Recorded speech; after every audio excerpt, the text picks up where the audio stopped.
Sinimulan na bayan ang pagtatayo ng submarine cable sa Cebu. Tiyak dyan ang mabilis na internet connection. Asahan din ang paglago ng ekonomiya sa lungsod dahil magdudugtong ito sa Luzon, Visayas at Mindanao. May ulat si Jan Arowa ng PTV Cebu. Dumating na sa Cebu ang mas pinalakas at mas pinalawak na Philippine Domestic Submarine Cable Network na siyang magpapabago sa kasaysayan ng mobile at broadband connectivity sa bansa.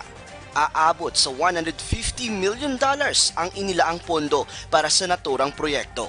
Nagsama-sama ang mga malalaking kumpanya sa industriya ng information at communications technology sa bansa para gumawa ng isang superhighway na internet connectivity. Game changer may tuturing ang naturang proyekto na isang pangarap na naisakatuparan para sa adhikaing magkaroon ng mas modernong global transformation advanced technology wireless community dito sa Pilipinas. This is the largest domestic submarine cable to date in the Philippines. You can be assured of a reliable, resilient, and business-grade connectivity. Ang Mactan Island ang ikasampung landing site ng naturang proyekto na nagsimula sa Luzon, kung saan layo ng PDSCN na pagdudugtungin ang Luzon, Visayas at Mindanao ng fiber internet connectivity sa pamamagitan ng makabagong teknolohiya na submarine fiber cable network.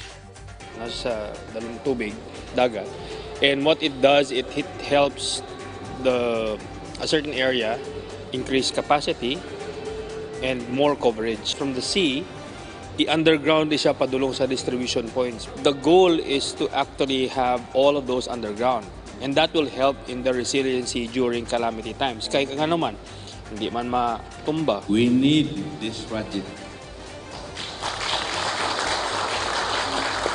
We envision the city of Lapu-Lapu as the premier tourist city in the Philippines. Aabot sa 2,500 kilometers ang kabuang haba ng PDSCN sa buong bansa. Cebu now has the capability to connect to all the islands, including Luzon and Mindanao. With the digitally transformed Cebu, we see a lot of opportunities being unlocked. Sa taong 2023, inaasahang magiging fully operational na ang naturang proyekto.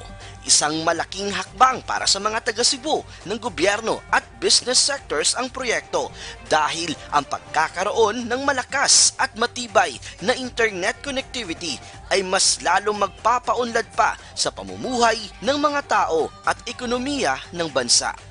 Mula sa PTV Cebu, Jan Arowa para sa Bayan.